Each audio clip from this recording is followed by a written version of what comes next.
Hello दोस्तों, welcome back to my channel MK technical और मैं मनोज कुमार। आज हम बात करने वाले हैं प्रॉपर्टी परचेज, यानी कि आप कहीं प्रॉपर्टी अगर परचेज करना चाह रहे हैं या इन्वेस्टमेंट करना चाह रहे हैं तो आपको पता होना चाहिए मार्केट में कैसे कैसे रिस्क हैं। लाइक कि रेलवे लाइन से प्रॉपर्टी आपकी कितनी दूरी पे हो, हाई एक्सटेंशन वायर से प्रॉपर्टी कितनी दूरी पे हो, और ऐसे बहुत सारे रिस्क हैं। तो उसके लिए हम चलते हैं अपनी लैपटॉप स्क्रीन पर और देखते हैं कि क्या क्या रिस्क होते हैं, जिससे आप प्रॉपर्टी खरीदने से पहले सारी चीज़ें जान सकें और देख सकें।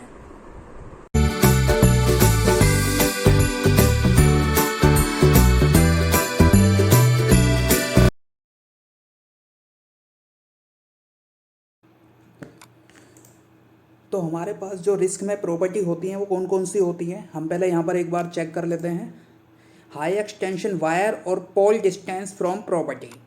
सेकंड हमारे पास क्या होगा, railway line distance from property. Third हमारे पास होगा Hindon river distance from property. Fourth point होगा Yamuna river distance from property. और फिफ्थ पॉइंट होगा खसरा number check on Bhulekh. Six होगा low development on freehold property. और सेवन्थ होगा हमारे पास मेन रोड प्रॉपर्टी। ये रिस्क हैं सब रेजिडेंशियल प्रॉपर्टी के। जब भी आप परचेज करने चाह रहे हैं या इन्वेस्टमेंट करना चाह रहे हैं तो उसमें हमें पता होना चाहिए ये इन रिस्क से फुलफिल है या नहीं है प्रॉपर्टी। तो देखते हैं first point, high extension wire pole distance from property. First हमारे पास जो clearance from building of high extension and extra high extension voltage Indian electrical rule 80, उन्होंने जो बोला है ये बोला है कि दो तरह के डिस्टेंस हैं, वर्टिकल डिस्टेंस और हॉरिजेंटल डिस्टेंस। वर्टिकल डिस्टेंस में क्या होगा, आपका जो हाई वोल्टेज लाइन होगी 33 kV की, उसका जो डिस्टेंस होगा प्रॉपर्टी से 3.7 मीटर। अगर वो एक्स्ट्रा हाई वोल्टेज है तो उसमें 0.3 मीटर और एडिशनल हो जाएगा, अगर 33 kV का और एक्स्ट्रा हाई वोल्टेज वो ऐड करते हैं तो। ऐसे ही हॉरिजेंटल में अगर 11 kV की है तो 1.2 मीटर का डिस्टेंस होगा, और 11 kV से 33 kV के बीच का है तो 2.0 मीटर। अगर उसी में वो कुछ एक्स्ट्रा हाई वोल्टेज में और ऐड करते हैं एडिशनल 33 kV का पावर, तब वो 0.3 मीटर और ऐड हो जाएगा डिस्टेंस फ्रॉम रेजिडेंशियल प्रॉपर्टी।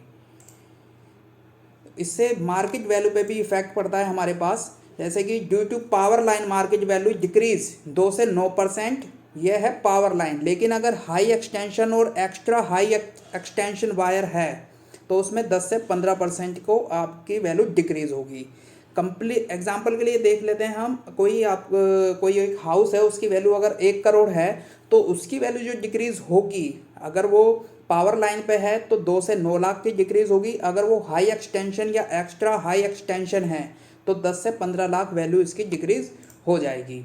तो जैसा मैंने बताया था हॉरिजेंटल में ये कोई हमारी एलिवेशन है प्रॉपर्टी का, तो यहाँ से 3 मीटर कम से कम डिस्टेंस हो, यह है 11 kV का। अगर वो 33 kV का है तो हमारा डिस्टेंस वो बढ़ जाएगा, यानी कि 3.7 मीटर। अगर वो और उसमें ऐड करते हैं वोल्टेज तो वो और 0.3 मीटर ऐड हो जाएगी। जैसे कि यहाँ पर है, यहाँ पर इन्होंने दिखा रखा है, ये हाई एक्सटेंशन है जो रोड वाइडिंग रोड पे होता है, उसमें क्या है कि 50 फीट कम से कम हो। ये 50 फीट यहाँ पर दिखा रखा है कम से कम। और ये पोल है, इसमें इलेक्ट्रिक पावर होती है काफ़ी, ये किसी को भी अपनी तरफ अट्रैक्ट कर सकता है, किसी हुमन को। तो इस तरह यहाँ पर वर्टिकल भी इसमें दिखा रखा है, यहाँ पर 15 फीट, और हॉरिजेंटल भी दिखा रखा है। तो यहाँ से आप देख सकते हैं। आगे देखते हैं इसमें। तो मान लेते हैं ये हमारी दो रेलवे लाइन हैं, एक फर्स्ट ये, सेकंड ये, और ये है ग्रीन एरिया। ग्रीन एरिया मैं इसे मेंशन कर देता हूँ यहाँ पर, ये मैंने ले लिया यहाँ से, ये मेरा ग्रीन एरिया है और ये कुछ बिल्डिंग्स है मेरी, ये बिल्डिंग है मेरी। और इस तरफ भी मैं कुछ बिल्डिंगें बना देता हूँ कि यहाँ पर भी मेरी बिल्डिंग है, एक बिल्डिंग यहाँ पर है और एक यहाँ पर है, राइट। अब जब मैं प्रॉपर्टी को देख रहा हूँ कि रेलवे लाइन से मेरी प्रॉपर्टी कितनी होनी चाहिए, कि बाउंड्री लाइन जो है उससे तो होनी चाहिए 10 फीट या 3 मीटर, अगर वो रेलवे लाइन से है तो वो होनी चाहिए 100 फीट कम से कम। तो मैं एक बार चेक कर लेता हूँ, यहाँ से देखिए ये रेलवे लाइन है मेरी और ये प्रॉपर्टी है, तो यहाँ से तो ये 100 फीट है, तो ये ठीक है प्रॉपर्टी। अब मैं यहाँ से देख लेता हूँ, ये है बाउंड्री लाइन ऑफ रेलवे की। अगर बाउंड्री लाइन से देखूँ तो ये 9 फीट 4 इंच है, मे बी कि से थोड़ा सा और पीछे होना चाहिए था, तो ये 10 फीट के आसपास आ जाएगी। अगर यहाँ पर आपकी ग्रीन एरिया नहीं है, मतलब कि रेलवे लाइन की ने उसने बाउंड्री नहीं बना रखी, तो आपको यहाँ से 100 फीट काउंट करना पड़ेगा।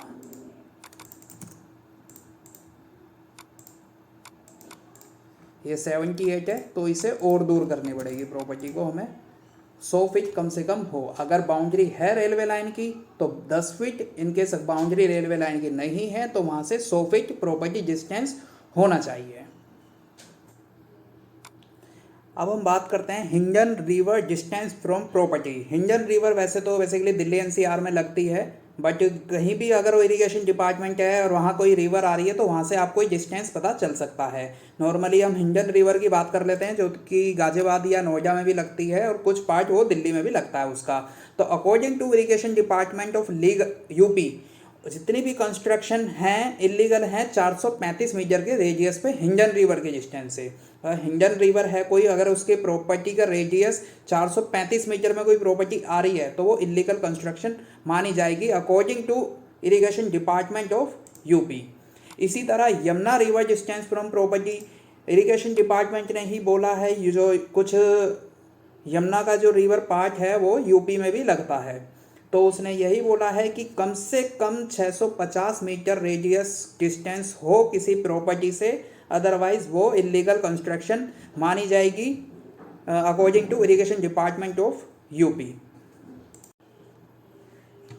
तो हम मान लेते हैं ये हमारी कोई एक हिंडन रिवर है, मैं इसमें रिवर के जैसा इसमें सिंबल कर देता हूँ उसे, एक सेकेंड।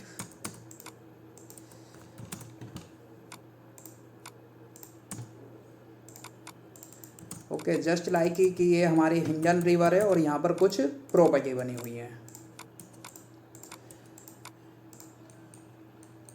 तो इरिगेशन डिपार्टमेंट ने जो बोला है कि यहाँ पर हमारी जो प्रॉपर्टी का डिस्टेंस होना चाहिए हिंडन से, वो होना चाहिए 435 मीटर कम से कम। तो चेक कर लेते हैं, जैसे कोई हमारी हिंडन रिवर है और यहाँ से मैं इसे मेज़र करता हूँ,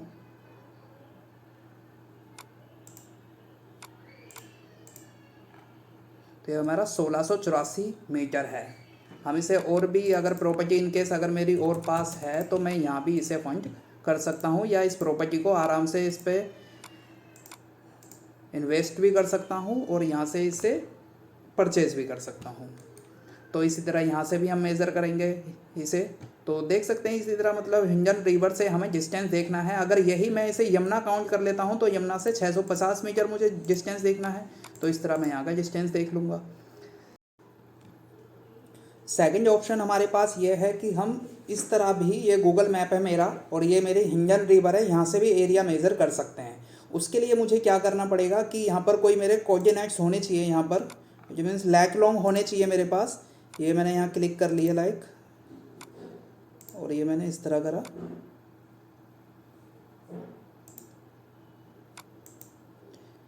तो मुझे कोऑर्डिनेट्स चाहिए इसके लैक लॉन्ग जिसे हम बोलते हैं।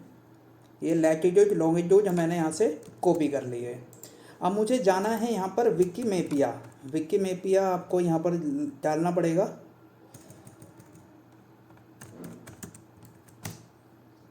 और ये जो फर्स्ट आएगा इस पर क्लिक आपको करना है। जो कोऑर्डिनेट्स मेरे थे ये वाले, यहाँ से इन्हें कॉपी करना है और विकीमेपिया में जाके यहाँ पे इसे पेस्ट करना है आपको, और एंटर प्रेस करना है। तो ये वाला जो कोऑर्डिनेट होगा हमारा, जिस तरह से कॉपी हुआ था वहीं पर, ये अपोजिट है उसका, ये एक्चुअल है। इस पर क्लिक करना है हमें फर्स्ट, तो वो लोकेशन दिखाएगा। यहाँ कहीं लोकेशन दिखा रहा है, यहाँ पर दिखा रहा है, ये रही, ठीक है। अब यहाँ पर इसे हल्का सा जूम करना है इसे। एक बार फिर कोऑर्डिनेट्स पे चलते हैं, वो प्रॉपर्टी का डिस्टेंस यहाँ कहीं दिखा रहा है, ठीक है। अब मुझे करना क्या है, इस पर थोड़े से मुझे कंसंट्रेट करना पड़ेगा। ये वो पॉइंट है और ये स्केल है, यहाँ से स्केल लेना है, यहाँ कहीं था वो पॉइंट, और यहाँ से इस तरह ये मेज़र करना है। अब आप यहाँ देख रहे होगे ये आ गया 46 मीटर, जबकि इरिगेशन डिपार्टमेंट ने बोला था 435 मीटर। तो ये हमारी जो है प्रॉपर्टी लेने के लिए नहीं है, मतलब इसमें ना ही इसे हम परचेज कर सकते हैं, ना ही हम इसे इन्वेस्टमेंट कर सकते हैं इस प्रॉपर्टी में, बिकॉज की रजिस्ट्री तो आपकी हो जाएगी बट डिपार्टमेंट बोलता है कंस्ट्रक्शन लीगल मानी जाएगी। आप इस पे प्रॉपर्टी को परचेज करके कुछ भी कर सकते हैं बट कंस्ट्रक्शन नहीं कर सकते। अब हम बात करते हैं लाइक कि आपकी प्रॉपर्टी यूपी भूलेख को कैसे चेक करना है। कोई भी प्रॉपर्टी है आपकी, हाउ टू चेक खसरा नंबर ऑन भूलेख। अगर आपने कोई प्रॉपर्टी परचेज कर रहे हैं और उसमें खसरा नंबर आ रहा है, उस खसरा नंबर को चेक करना है कि वो सही खसरा नंबर है या नहीं है। तो कैसे चेक करते हैं उसे, चलते हैं सीधा गूगल पर। तो ये हमारा गूगल है। यहाँ पर हमें करना क्या है, भूलेख चेक करने के लिए आपको डालना पड़ेगा यूपी भूलेख, सर्च करना पड़ेगा। ये जो आपका भूलेख लिखा आएगा इस पर क्लिक करना है। मैं ऑप्शन ले लेता हूँ कि मेरे पास कोई प्रॉपर्टी है, ये थोड़ा लोड हो रहा है, हो गया है। मैं गाजियाबाद का ऑप्शन इसमें ले लेता हूँ। कोई मेरे पास प्रॉपर्टी है गाजियाबाद की और उसका खसरा नंबर, पहले हम गाजियाबाद में चलते हैं, ये रहा गाजियाबाद। उसके बाद हमें यहाँ पर जनपद चुना था हमने, अब तहसील हमें देखनी है, तहसील मान लेते हैं हम, गाजियाबाद ही हमारी तहसील है। उसके बाद हमें क्या करना है कि कौन सा विलेज है वो ग्राम हमें देखना है। ग्राम हम मान लेते हैं पंचवटी ढूंढेड़ा, हेरा ढूंढेड़ा। और खसरा नंबर हमारा है यहाँ पर 1374। इसे हमें यहाँ से सर्च करना है, देन यहाँ पर क्लिक करना है। ये जो हमें कैप्चर दे रखा है ये हमें यहाँ पर फिल करना है,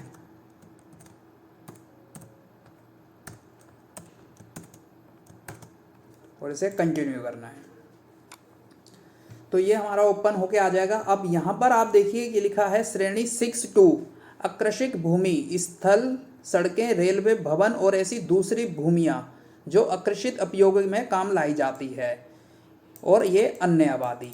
यानी कि जो खसरा नंबर था हमारा 1374, ये रहा, ये इतना एरिया है इसका।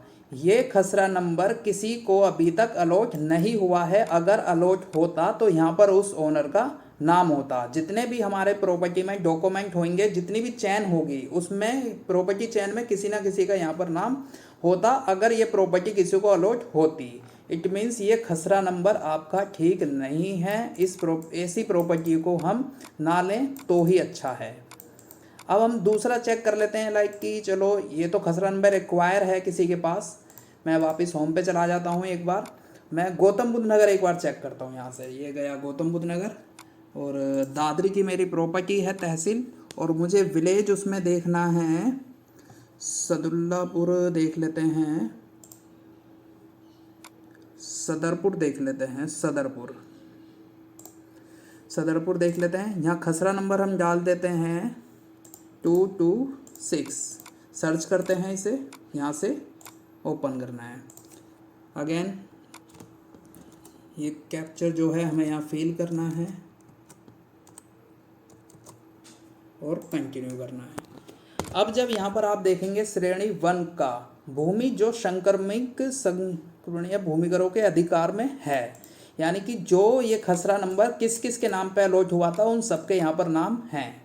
तो ये प्रॉपर्टी ठीक है, खसरा नंबर ही ठीक है, आप इसमें इन्वेस्ट कर सकते हैं, इस प्रॉपर्टी को खरीद भी सकते हैं। तो अगर किसी प्रॉपर्टी चैन ओनर का नाम यहाँ पर या यहाँ पर आएगा तो ही वो प्रॉपर्टी खसरा नंबर ओके है, अदरवाइज नहीं। अब avoid low development plotting purchase investment on freehold property. मेरा ओपिनियन तो यही है कि जहाँ पर डेवलपमेंट सही से नहीं हुआ है, लाइक कि किसी लोकल बिल्डर ने एक एग्रीकल्चर लैंड पे प्लॉटिंग कर दी है और वहाँ पर अभी कोई डेवलपमेंट नहीं है, कोई वहाँ पर कोई रहने ही नहीं आ रहा है अभी, तो ऐसी जगह पर इन्वेस्टमेंट करना, हो सकता है आपको थोड़ी सस्ती ज़मीन पड़ जाए, वहाँ पर सस्ता रेट मिल जाए आपको, बट अगर वहाँ पर इन्वेस्टमेंट नहीं हुआ, या हो सकता है वो प्रॉपर्टी जो पूरा खेत है वो एक्वायर हो किसी के थ्रू और वहाँ पर कोई अथॉरिटी बाद में एक्शन ले ले, आप सस्ती प्रॉपर्टी के चक्कर में उस प्रॉपर्टी को परचेज कर लोगे। तो मेरा ओपिनियन यही है, कम से कम 50% डेवलपमेंट हो वहाँ पर, तभी आप उस प्रॉपर्टी को परचेज करें या इन्वेस्टमेंट करें। अगली हम बात करते हैं main road property check first road widening. जब भी आप प्रॉपर्टी लेना चाह रहे हैं या वहाँ पर इन्वेस्टमेंट करना चाह रहे हैं तो वहाँ पर आप रोड, अगर मेन रोड पे प्रॉपर्टी ले रहे हैं तो वहाँ पर आपको देख लेना चाहिए कि मेन रोड ऐसा तो नहीं है इन फ्यूचर वो रोड वाइडिंग में आ जाए, मतलब रोड वो बड़ा भी हो सकता है आगे जाके फ्यूचर में और आपकी प्रॉपर्टी उसके अंडर में आ जाए। तो वो कैसे चेक कर सकते हैं आप लोग वहाँ पर कि लोकल नेबर चेक कर सकते हैं मार्केट में, और वहाँ पर डीलर, प्रॉपर्टी डीलर और लोकल जो पर्सन है वहाँ का, उनसे आप पूछ सकते हैं कि फ्यूचर में यहाँ पर कोई रोड वाइडिंग होगी या नहीं होगी, वो बता भी सकते हैं। कई लोगों को इस चीज़ की नॉलेज होती भी है, हाँ अभी ये 20 फीट का है, आगे जाके 30 फीट का होने वाला है, तो वो प्रॉपर्टी भी लेने लायक नहीं है। मेन रोड है, अच्छी होती है मेन रोड की प्रॉपर्टी, पर कई बार वो रोड वाइडिंग में आ जाती है। तो आप नेबर चेक करके, लोकल में पूछताछ करके उसे पता कर सकते हैं कि ये प्रॉपर्टी रहने लायक है या नहीं है, इन्वेस्टमेंट इसमें कर सकते हैं नहीं कर सकते। तो दोस्तों आपको ये वीडियो हमारी कैसे लगी कमेंट्स करके जरूर बताएं, साथ ही वीडियो को लाइक करें, शेयर करें, और अभी तक अगर हमारे चैनल को सब्सक्राइब नहीं करा है तो सब्सक्राइब करें, साथ ही बेल आइकन को प्रेस करें ताकि आप ऐसी और इंटरेस्टिंग वीडियो को मिस ना कर सकें। तो अगली वीडियो जो हमारी होगी वो इस चैप्टर 2 क्लास 2 ऑटोकैड, इंट्रोडक्शन में पहले दे चुका था। अभी हम अगली वीडियो जो आएगी हमारी वो आएगी क्लास 2 ऑटोकैड, जिसमें हम सभी टूल बार का यूज करेंगे।